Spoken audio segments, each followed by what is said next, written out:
A gente costuma começar pela infância. Se você puder contar pra gente um pouquinho. Ih, meu Deus da do sua céu, você infância. falou que era uma entrevista, você não falou que era história de vida. Como não? História de vida é o termo antropológico. Se dissesse, eu dizia, não falamos sobre história de vida. Você não quer falar dessa história de vida? Em 3 palavras posso dizer. Então diga.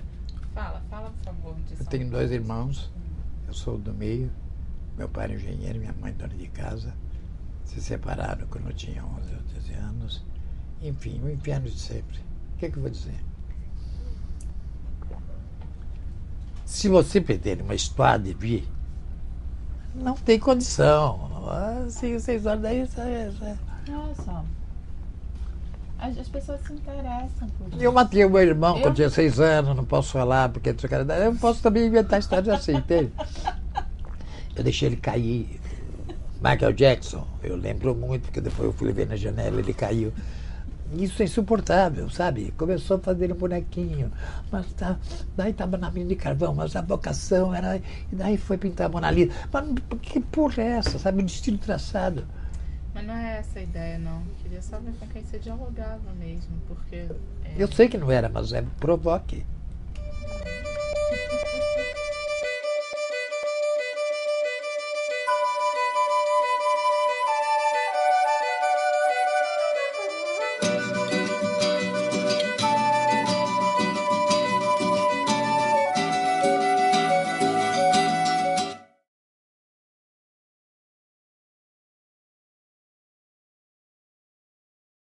Tenho 2 irmãos, eu sou do meio, meu pai era engenheiro, minha mãe dona de casa. Se separaram quando eu tinha 11 ou 13 anos. Enfim, o inferno de sempre. O que é que eu vou dizer? Em São Paulo, família de decadente, aristocracia decadente, entre aspas, né? Aristocracia, mas que... Enfim, paulistas quatrocentões. Tem gente que não sabe o que é isso, porque nunca foi lá. Mas... isso pesa. Se casava entre si, os primos, etc. Sempre tinha um louco na família, né? Porque quem casa entre si. E a minha família era grande, mas somando tudo, primos e coisa que eu falei, era enorme. Eu fui por livro porque eu fui antes à Europa, eu ganhei um dinheiro que normalmente eu não iria à Europa. Com que dinheiro eu iria? Enfim, era de classe média, trabalhava, então ali começar como revisor. Entrei na faculdade de Direito, fiz o primeiro ano, no segundo ano em diante eu não ia mais. Eu fazia a segunda época, que era um exame em fevereiro para quem não ia. E cheguei até o terceiro, quarto ano, mas colando, copiando, inventando, porque eu não estudava nada. Então eu não estudei Direito. Se eu for lá, eu parei no terceiro ano. Ou no quarto, quando depois ia para o terceiro, mas depois do primeiro ano eu não frequentei mais. É a faculdade de Direito da USP. Lá de São Francisco. Largo de São Francisco. Que eu entrei em 30º lugar, coisa que valeu, eu estudava. Eu carava bem, tinha boa memória. Quem não tem boa memória está perdido no Brasil, né? Eu tinha até 20 anos, tinha boa, ótima memória, hoje eu esqueço tudo. Meus amigos de infância, para a alegria dela, eu morei no Campos Elíseos, que era um bairro, o Campos Elíseos era um bairro, não era mais nobre, foi nobre, já era um bairro de classe média, mas tinha sido um bairro nobre, mas já era de classe média. E eu estudava no colégio Bom Retiro, que é o bairro dos judeus na época, não é mais, hoje é judeu, coreano, cacete. E eu, na minha esquina, na esquina que eu morava, Avenida Rio Branco, que hoje mudou inteiramente, mas era longe, a cidade hoje é a cidade, então morava, sei lá, 10 casas, não conheci todos, mas sim.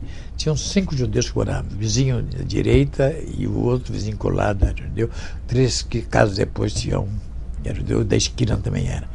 E na escola que eu tive no primário e ginásio, eu cheguei a ter uma base, tinha 40 alunos, tinha 10 judeus, 25%, que é uma taxa só em Israel mesmo, né? Então eu convivi com muita gente, assisti bar mitzvah, O meu pai não tinha problema, não. Ele tinha preconceito com toda a família, mas não tinha problema. Então eu convivi muito com os judeus vizinhos e tal, sem problema nenhum. Então. Desse colégio eu fui para o Colégio São Luís, que é o de Santo Inácio, lá, que é o colégio de padre. Eu fui estudar no colégio misto só na faculdade. Eu fui sentado lá de uma mulher, não, mas só na faculdade, porque era proibido, né? Porque não, o Stafford tinha homens e mulheres em prédios separados a 100 metros, e um lado não via o outro.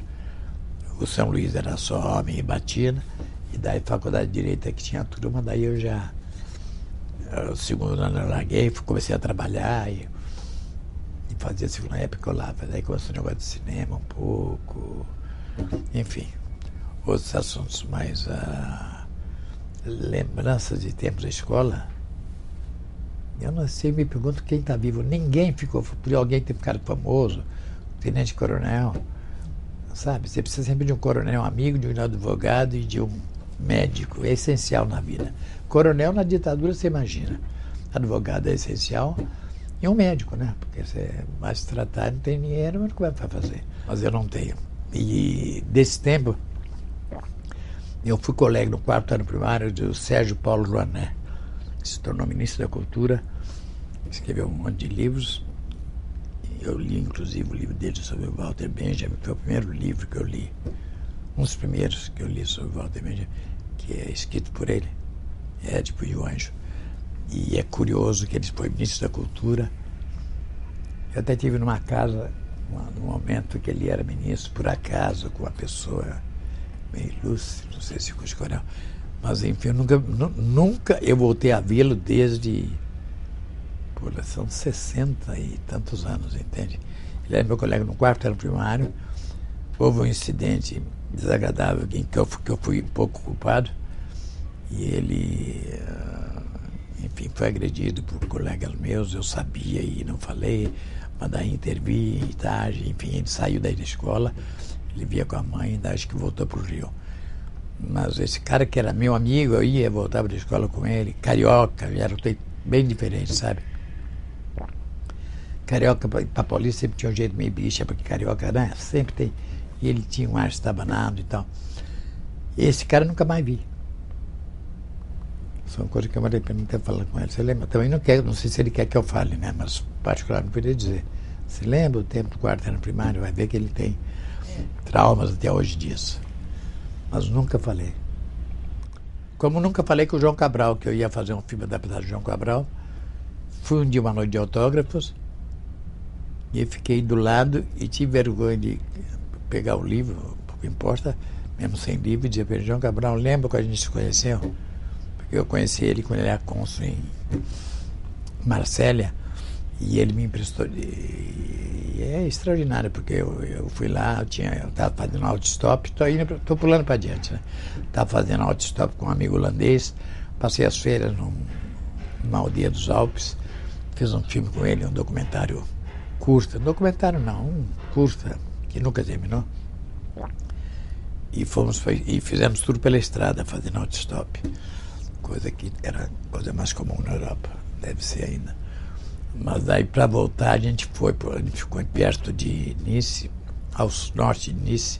Aí fomos a Nice, fomos ao litoral, lá chegar a Marsella. Em Marsella, que é uma cidade muito grande, a gente foi para a estrada e tentamos o dia inteiro, não conseguimos carro. Isso vocês foram filmando tudo? Não, a gente filmou um filme sobre uma aldeia abandonada, fantasma, que, segundo dizem, toda aquela cidade foi para um batalhão da Guerra de 14, morreram todos. E o fato é que era uma aldeia abandonada, com casa de madeira, e que umas 3 ou 4 pessoas moravam, digamos, sei lá, numa região da Côte d'Azur, e iam lá como casa de férias, mas ela era literalmente abandonada fora disso. E a gente viu aquilo, isso dá um filme, e realmente era interessante, porque era uma ruína, então tinha uma casa que tinha a metade da madeira destruída, você viu o mato, e dentro, por exemplo, tinha um livro de escola em 1968. Falando em Napoleão, sei lá o que, sabe? Tinha coisas assim, porque eram realmente lindas. Mas a gente filmou isso sem ninguém. Em que formato isso? Não, foi feito com... O que era? Super 8? Era 16. Eu tenho isso que era uma câmera de corda apaiada, 16 milímetros. Paiaro, desci. O plano durava 25 segundos e tal. Mas o plano a gente montou, esse holandês montou, mas nunca virou filme, porque eu tenho ele colado, está na Cinemateca Brasileira, totalmente desbotado, ficou tudo verde, e é chatíssimo de ver, não tem a menor graça.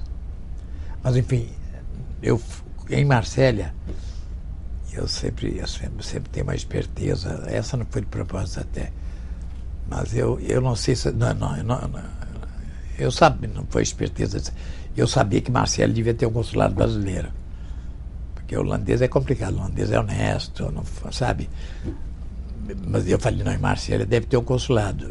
Eu sabia, sei lá, mas é uma cidade grande, né? Portuária, uma migração violenta e tal.